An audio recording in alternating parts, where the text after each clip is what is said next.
Ya, shalom. Sekali lagi shalom semua. Puji Ya, Tuhan. shalom. Ya, aku bersyukur bahwa aku bisa gabung malam hari ini. Saya minta maaf, saya tahu saya buruk rupa. Eh, Pengakuan adalah saya malam ini masih di sepeda. Ini hari ke-13 dari 13 hari. Jadi saya on schedule somehow. Aku on schedule dari Tanjung Lesung sampai ke Jimbaran, Bali. Malam ini saya selesaikan perjuangan saya. Seharusnya udah tadi sore saya sampai ke Jimbaran. Hanya waktu di Ketapang mau menyeberang ke Gilimanuk kemarin sore mereka tolak kami, katanya kendaraan pribadi hanya bisa nggak bisa di atas jam 5 sore. Jadi kami terpaksa baru bisa menyeberang tadi pagi dan itu yang akhirnya domino effect membuatnya terlambat. Jadi rencana saya sudah ada di Jimbaran, sudah aman, sudah beres, sudah mandi, sudah rapi, sudah keren. Saya khotbah di City of Love, tapi karena akhirnya menyeberang tadi pagi itu kita mesti tunggu ferinya sedikit, sekarang nggak kayak biasanya. Jadi akhirnya ya domino efeknya kemari 3 jam. Saya lost 3 jam. So saya masih dalam perjalanan, untuk itu saya minta maaf, mohon dimaafkan. Kalau nggak mau dimaafkan, keluar aja ya dari ibadah. So, malam ini saya mau share apa yang menjadi renungan saya, yang menjadi renungan saya di sepeda.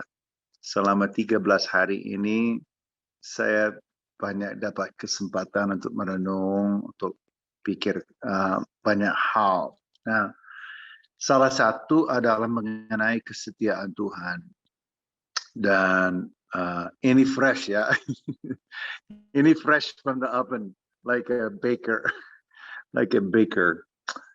And ada beberapa hal saya kirim ke HP saya yang satu, saya kirim kepada diri saya sendiri catatannya. Kalau saya berhenti, saya istirahat, saya kirim catatannya.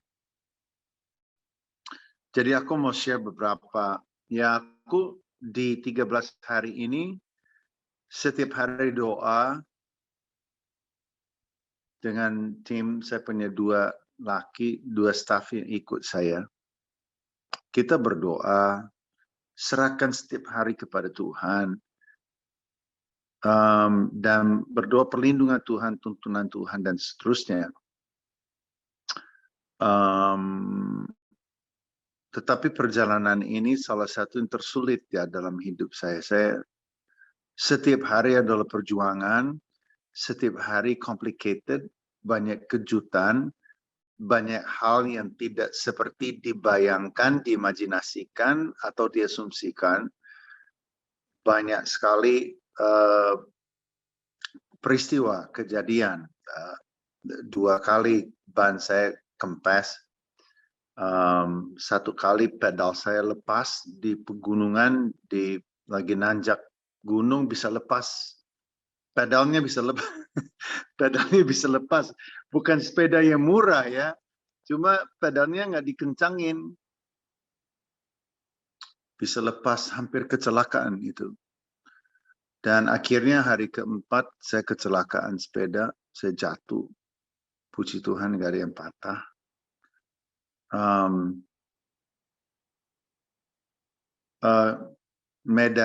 Banyak medan yang ekstrim, kami sempat salah jalan.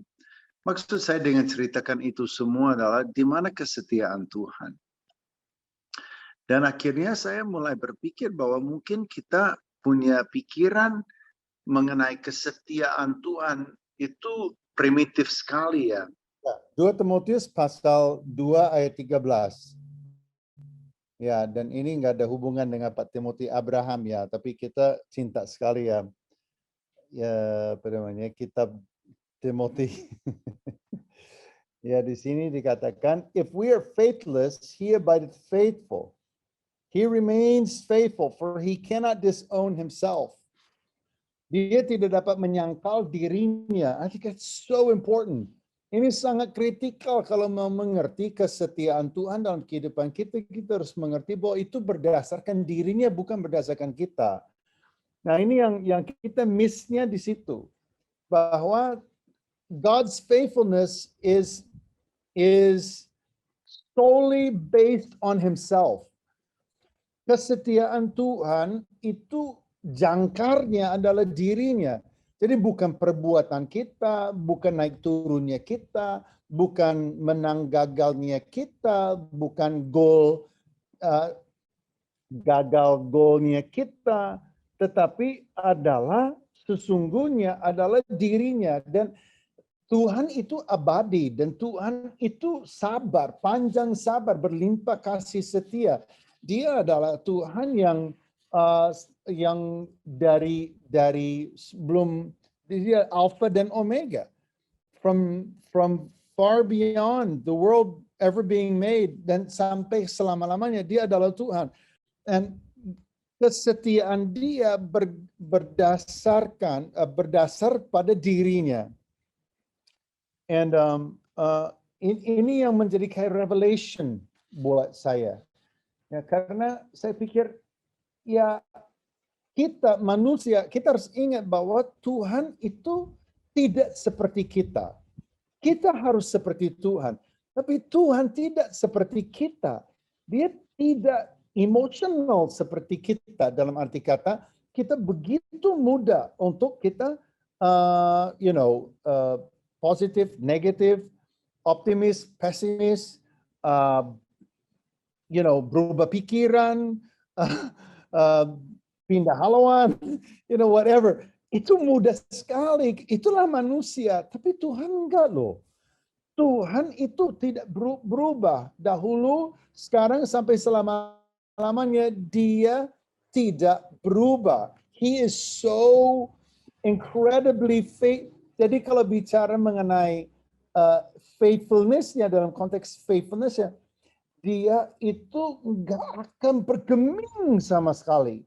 Apapun boleh terjadi, dia tetap pada jalurnya dan dia tetap setia. Jadi aplikasinya kembali kepada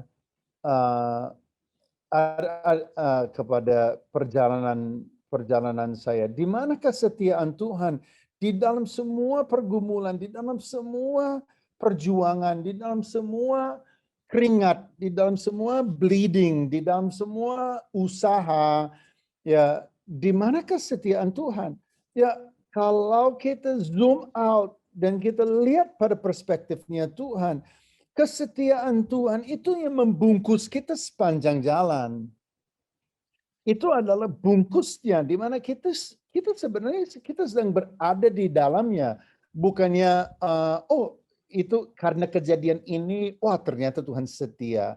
Oh, kejadian itu, wah gimana ya, aku salahnya apa ya, aku dosanya apa ya. Nah ini manusia labil, Tuhan nggak berpikir seperti itu. Nah, bungkusnya adalah dia setia. Ya. Tapi konteks kehidupan kita adalah ada kerajaan Allah yang ada aturannya dan ada prinsip-prinsipnya, ada hukumnya, ya, ada firman Tuhan yang ada aturannya, ada pilar kebenarannya, dan itu semua dia sudah set menjadi alam orang percaya. Jadi kesetiaan Tuhan harus selalu dilihat di dalam gambaran yang lebih besar. Saya dari Jawa Barat, Jawa Tengah, Jawa Timur, 13 hari di jalan. Saya ingat saya jatuh keras sekali. Saya jatuh itu kebodohan saya. Saya punya kodrat ya, kalau di sepeda Saya kalau mau atur sesuatu di sepeda, saya akan berhenti. Jadi saya akan, itu udah kodrat ya. Kalau saya mau robak sesuatu, mau ganti sesuatu, mau kecuali hal-hal yang memang ada di depan saya gitu ya, yang di antara saya dengan jalan itu saya tidak harus lihat kemana-mana. Nah waktu itu saya mau atur lampu di belakang saya. Nah seharusnya aku berhenti, tapi feeling so good. Feeling so powerful. Wah, lagi ini udah maghrib, lagi saya atur lampunya, tiba-tiba jalan itu curam di depan saya itu turunnya tuh curam sekali. Saya kaget. Saya tadi di dataran, tiba-tiba dia turun curam, saya ngerem, badan saya itu langsung melayang ke depan dan saya tidak bisa hindarkan. Saya crash, itu crash dan benar-benar crash. Kesetiaan Tuhan di mana? Ya, saya merasa, wow, kenapa yang nggak ada yang patah, nggak ada yang, saya 3 hari, saya harus minum painkiller. Tapi sepanjang 3 hari itu saya pikir, kesetiaan Tuhan, pertolongan Tuhan, perkenanan Tuhan benar-benar. Dia tahu, dia harus pada saatnya itu dia menolong saya. Dan saya bersyukur untuk itu. Nah, untuk melihat pada kesetiaan Tuhan ini, yang kedua kita harus lihat bahwa kesetiaan Tuhan itu holistik. Holistik artinya ini, Tuhan selalu in balance. God is always in balance. And He is a multi-dimensional God. Dia adalah Tuhan yang multidimensi. Dia adalah kasih adanya, tetapi dia adalah api kekudusan. Dan salah satu ciri daripada Tuhan itu tidak bisa tidak bisa menutup ciri yang lain, tidak melunturkan ciri yang lain. Dia 100% kudus, dia 100% kasih, dia 100% setia, ya. Dia, so in all the aspects of our God, He is 100%. Dia adalah whole, dia utuh, ya. Dan dia selalu seperti itu. Dan kita harus mengerti bahwa kita bicara mengenai kesetiaan Tuhan itu juga multidimensional. Dia setia sebagai ayah, ya sebagai bapak buat kita. Tadi saya lagi renung ya. Saya pikir ya banyak kita ya dalam aspek tertentu dalam hidup kita nggak mature. We're not mature. Misalnya Pastor Timothy, sedewasa sehebatnya Bapak, ya, sehebatnya saya atau orang lain yang sudah istilahnya sudah matang ya di dalam melayani Tuhan, di dalam Tuhan, ada juga sisi dari hidup kita yang kita belum mature, kita belum dewasa, kita belum sampai, kita masih nanjak nih. Istilah sepeda mulu jelek banget ini khotbah. Sepeda mulu. Kalau orang nggak sepeda bilang nanjak, kok nanjak sih? Maksudnya gimana gitu. Tapi kita masih growing, kita masih bertumbuh ke arah Kristus. Kita belum mature.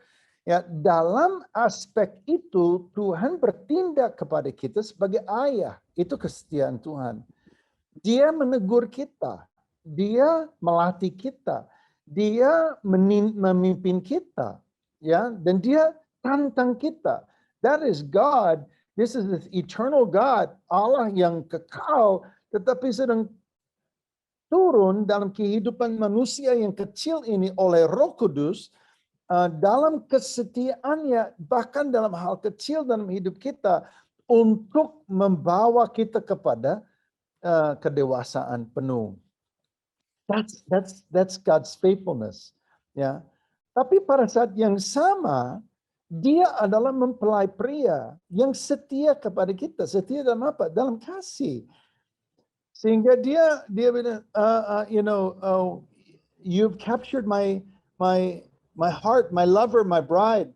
Dia sebagai mempelai pria, hatinya membara dengan cinta untuk kita, dan dia terus merayu kita dan terus menarik kita kepada dirinya, dan dia adalah Tuhan yang setiap saat dia rindu ada dalam hubungan yang so amazing, dan itu sebagai mempelai pria. So God in all of his aspects, kesetiaan Tuhan di dalam segala aspek dan keberadaan Tuhan itu luar biasa, dan dia bisa lakukan itu semua pada saat yang sama. Dan itu yang membuat dia misterius. Kita tidak bisa mengerti, dan it's very complicated ya. Kita tidak perlu pikirkan itu semua, tetapi yang harus kita lakukan adalah beyond menikmati, tapi meresponi kesetiaan Tuhan. Ya, secara praktis ya, meresponi kesetiaan Tuhan itu dengan kita secara sengaja dan secara sincere kita mengucap syukur. Saya punya masalah, saya punya kelemahan adalah saya itu seringkali, saya very critical, saya perfectionist sekali. Jadi ada sesuatu yang bagus sekali, tapi ada cacat. Satu, saya perhatikan cacatnya. Ya, aku masuk ruangan, tanya istri saya. Aku masuk ruangan, everything is great, tapi ada satu yang sedikit miring. Saya lihat yang sedikit miring. Saya bilang, kenapa itu miring ya? Dan istri saya is like, aduh suamiku udah bagus. Lihat satunya miring dikit aja. Itu yang diperhatiin, padahal udah bagus banget gitu ya. Nah, itu adalah my weakness ya. My weakness is I'm very critical person, you know. Selalu bisa lebih bagus daripada itu. Kenapa kamu tidak bikin yang lebih baik? Bisa kamu bikin lebih baik kalau saja kamu usaha dan sebagainya.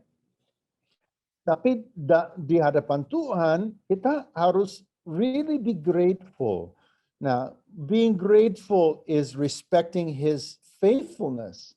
Being grateful. Kita harus benar-benar mengucap syukur. Ya, meresponi kesetiaannya dengan mengucap syukur itu adalah cara kita menanjak dewasa. Dan kita dibentuk oleh Tuhan semakin hari semakin seperti dia. Ya. Dan sambil kita ingat bahwa God is not like you. Tuhan tidak seperti kamu. Kamu yang harus seperti Tuhan. Tuhan enggak seperti manusia yang begitu dangkal pikirannya, nggak ngerti apa-apa, nggak bisa lihat lebih jauh daripada sehari, sejam saja ke depan kita nggak tahu. Ya, yang belum matang, yang belum dewasa, yang jatuh bangun, yang masih banyak cacat. Tuhan enggak seperti itu. God is perfect. He's awesome. He's amazing. He's incredible. He's so far ahead of you. He's 20 years ahead of you. He's 30 years ahead of you. Kalau saja kamu meresponi kesetiaan Tuhan dengan ucapan syukur, mendengar dia, itu cara kita meresponi kesetiaan Tuhan adalah mendengar ajarannya, mendengar tegurannya, supaya kita bertumbuh sempurna dalam kasih itu, bertumbuh dalam hubungan itu. Dan apa yang terjadi? Yang terjadi adalah lama-kelamaan kita itu makin mirip dia. Makin mirip dengan dia, wow, makin berdampak hidup kita. Yang terakhir, God's faithfulness empowers our faith. Satu hal yang saya renung ya, pertama, kesetiaan Tuhan, thank God, bersyukur kesetiaan Tuhan itu berdasarkan dirinya, bukan berdasarkan diri kita. Ya, and I think it's worth saying ya, menurut saya merasa bahwa ada hamba Tuhan yang luar biasa. Dia namanya Pastor John Arnott dari Toronto Airport Christian Fellowship. Saya dekat sekali dengan beliau selama bertahun-tahun. Satu hari dia bilang sama saya, Mark, kamu tuh harus tahu ya, bahwa Tuhan itu jauh lebih baik daripada kamu sangka. So the goodness of God is far beyond what you understand. Makanya 1 Korintus pasal 13 is so bombastic and so amazing, so incredible. Karena 1 Korintus pasal 13 basically menggambarkan kasih menurut Tuhan. Love is patient, love is kind, love is long-suffering. It doesn't puff itself up. It doesn't, it believes all things, trusts all things. That's God's way of thinking. And itu betul-betul itu mendobrak pikiran saya. He said, God is kinder than you think He is. He's more patient than you think He is. Kadang-kadang kita itu sangka bahwa Tuhan itu begitu cemburu, begitu murka bahwa dosa kita atau salah kita atau keputusan kita atau yang sengaja maupun tidak, pemberontakan kita itu begitu mempengaruhi Tuhan sehingga langsung dia siap untuk dia turun ke tangan dan hajar kita untuk kebaikan kita dan bereskan hal dalam hidup kita dan sebagainya. Saya ingin katakan kepada God does not change His mind about you based on your performance today. Ya, dia tidak tiba-tiba dia pindahkan kamu dari kolom anak menjadi diragukan atau pindahin ke sini lost, ya kan? Lalu dicopot hak kesulungan kita, dicopot hak waris kita, dicopot meterai ya kita yang kita sudah dimeteraikan oleh darah anak domba. Saya kadang-kadang saya bingung itu. Kadang-kadang orang itu khotbah atau bicara seakan-akan begitu mudah kita lose our salvation. The faithfulness of God assures us of our salvation.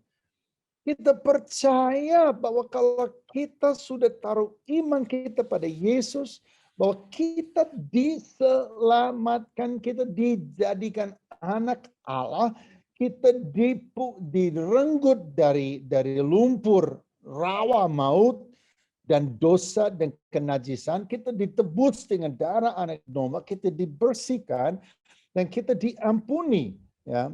Selanjutnya memang kita harus terus hati nurani kita dibasuh dan kita harus live in repentance. Kita harus hidup mudah bertobat, mudah berbalik, mudah mendengar suara Tuhan. Memang itu penting. Tetapi saya mau katakan bahwa the faithfulness of God is not human. The faithfulness of God is godly faithfulness. The faithfulness of God is immovable, immutable. Dan dia tidak mudah berubah pikiran seperti itu. Jadi kenapa aku ngomong begini? Karena aku ketemu banyak anak muda yang meragukan keselamatan padahal dia orang percaya, dia sudah mengakui Yesus, dia sudah dibaptis Roh Kudus, tapi dia meragukan keselamatannya karena dia buat dosa. I say, no, God has not changed His mind about you. He is faithful. Dia setia, dia akan melatih kamu, mengajar kamu, dia akan membentuk kamu, mendidik kamu, bahkan di dalam keadaan kamu yang berdosa ataupun memberontak, dia tetap setia dan merayu kamu, memanggil kamu kembali kepada dirinya, bahkan sampai nafas kamu yang terakhir. Nah, saya tidak bilang once saved, always saved. I'm not saying that. Saya tidak katakan bahwa you cannot lose your salvation. What I'm saying is we need to trust God's faithfulness. Percayalah kepada kesetiaan Tuhan karena Dia adalah Tuhan and He is your Father. And He is your bridegroom, God. He is an amazing God. Ya. Yang kedua tadi, God's faithfulness is whole.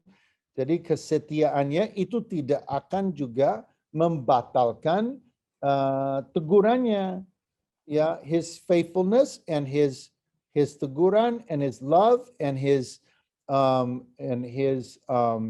holiness itu semua 100%. Dan itu bisa. Kenapa itu bisa? Karena Dia Tuhan. And you, kamu, saya, manusia, nggak nyampe. Caranya gimana? Yaitu caranya Dia. Makanya Dia Tuhan.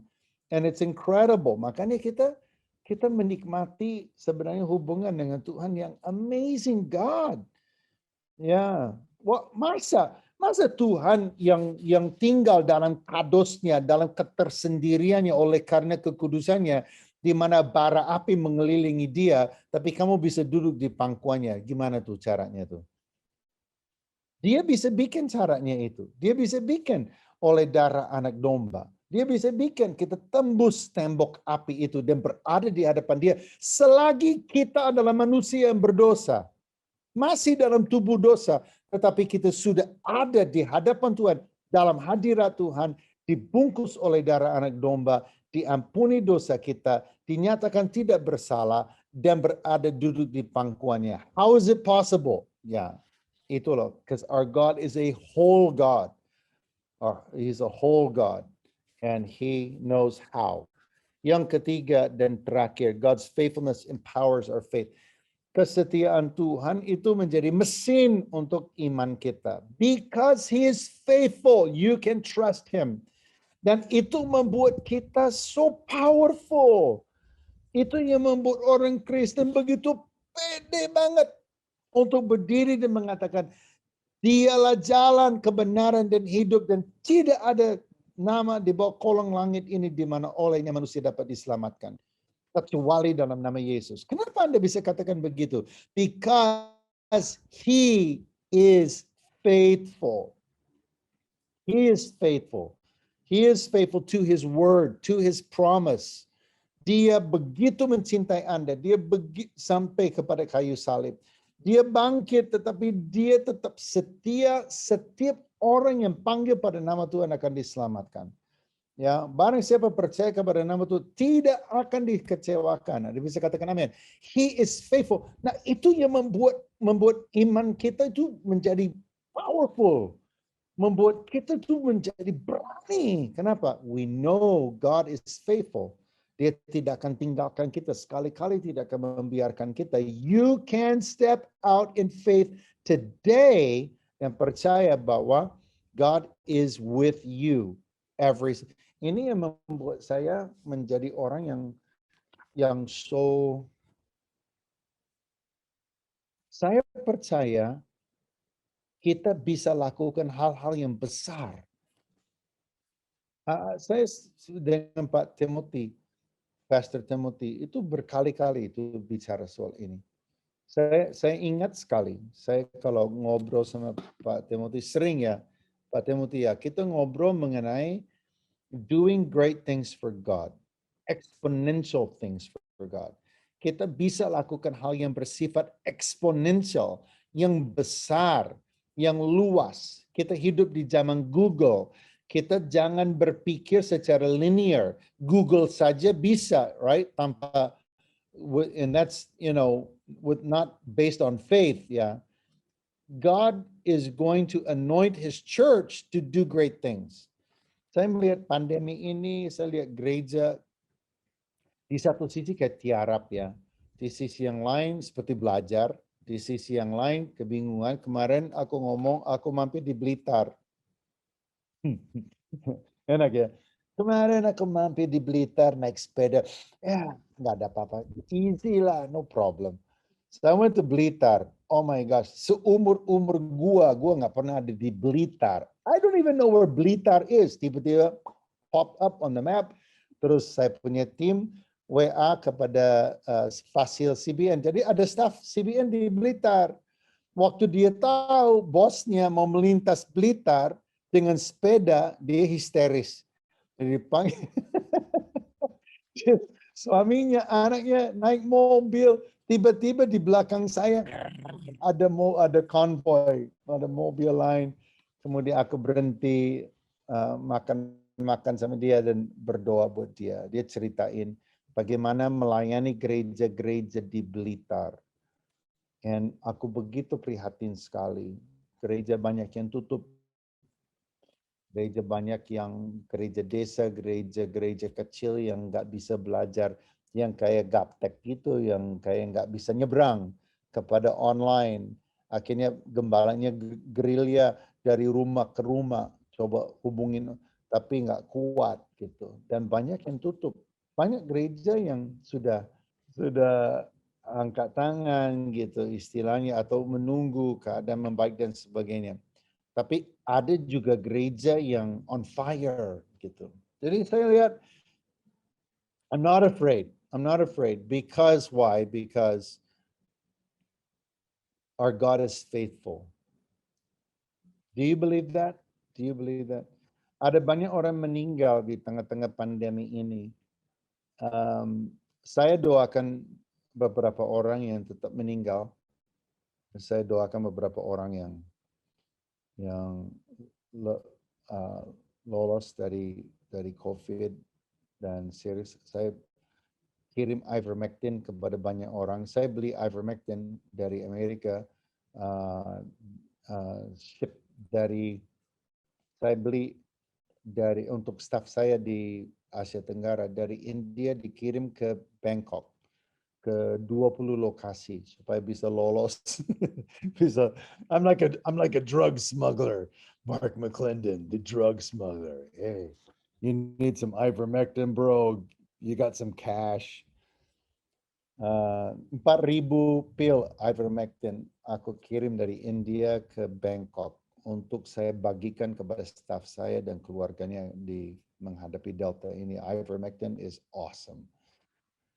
And but I'm looking around, I'm going, no, I'm not. The pandemic is a pandemic, but God is faithful. Everybody needs to say that. Our God is faithful. Say, ya, tapi mama saya meninggal. Our God is faithful. Masalahnya adalah you are human. Dia adalah Tuhan. He sees the big picture. The faithfulness of God is immutable, never changes. So trust the Father, trust God. Percaya sama dia, dan sekalipun jalannya nggak gampang, sekalipun tanjakannya curam, balik lagi ke sepeda, sekalipun gunungnya tinggi, sekalipun jalannya rusak, sekalipun nggak enak banget, tetapi your God is faithful to deliver you, to be with you, to save you, to help you, to deliver you, and to deliver you from the trap of the enemy. So that's my session for you tonight. The faithfulness of God is amazing. Yeah, it's based berdasarkan dirinya sendiri, bukan berdasarkan perbuatan kamu hari ini, gagal menangnya kamu hari ini. The faithfulness of God is based on Himself. Dia tetap setia karena dia tidak bisa menyangkal dirinya. Yang kedua adalah bahwa the faithfulness of God is holistic.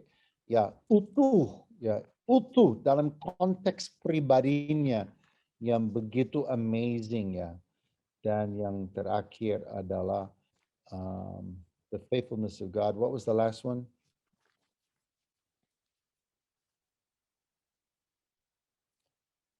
I preached it. I should know it. Empowers our faith. The faithfulness of God mesti menjadi mesin buat iman kita untuk percaya hal-hal besar yang akan datang. Dan juga melalui pandemi ini. Hal-hal besar pasti akan muncul. Dan kita akan baru lihat. 5 tahun dari sekarang, oh my gosh, wow. Ternyata 2 tahun pandemi itu mempersiapkan gerejanya untuk ini gitu. Nanti itu pasti muncul. Ternyata, oh Tuhan itu setia. Cuma sekarang aja nggak ngerti gitu loh. Okay, so that's my session for you. And Pak Timothy, can I pray for everybody? Can I pray for us? Yeah. Yes, please. Yes, please. Yeah. Kita merendahkan diri kita di hadapan Tuhan. Bolehkah saya minta saudara untuk membuka tangan saudara, tetap mute Anda punya mic, pejamkan mata dan mulai ngobrol sama Tuhan. Dan secara sengaja, secara real, be grateful, mengucap syukur untuk kesetiaan Tuhan. Mungkin Anda belum mengerti. Mungkin Anda di tengah pertarungan, di tengah perjuangan, di tengah tanjakan, di tengah keadaan yang sangat tidak menguntungkan. Tetapi pilihlah untuk mengucap syukur bahwa Tuhan itu setia. Thank you, God, for your faithfulness. We thank you. We give you praise. You are faithful. You are faithful. You are a faithful father. You are a faithful lover. You're a faithful bridegroom. You are faithful to us, a faithful savior. You are faithful, Lord, a faithful Gembala, shepherd. You're a faithful shepherd to shepherd your sheep. You are faithful, and you're so full of love and so full of holiness and beauty and wonder. We are amazed. Kami mau menjadi seperti Engkau. Tuhan, kami tidak mau Engkau menjadi seperti kami. Kami mau menjadi seperti Engkau. Ajar kami Tuhan. Dewasakan kami Tuhan. Tuntun kami Tuhan. You're an amazing, incredible, faithful God. Dan Tuhan, biarlah malam hari ini ada api baru Tuhan. Engkau hembuskan ke dalam batin kami masing-masing. Engkau drop ke dalam hati kami masing-masing. Biar itu nyala, api yang baru nyala untuk menjadi pelaku kerajaan surga, untuk menjadi saluran kerajaan Allah, untuk menjadi tangan kaki Kristus, untuk percaya bahwa apa yang Yesus lakukan kami juga akan bisa lakukan, bahkan hal lebih besar, hal yang eksponensial, yang melipat ganda, yang melawat generasi dan membangkitkan generasi yang hebat di Indonesia dan di bangsa-bangsa. Tuhan, kami percaya. Pakailah umat-Mu, jamalah, lawatlah umat-Mu. Kami percaya malam hari ini firman-Mu mendapatkan tanah yang subur dalam hati kami masing-masing dan akan bertunas dan menghasilkan buah pada waktunya, dalam nama Yesus kami berdoa. Amin.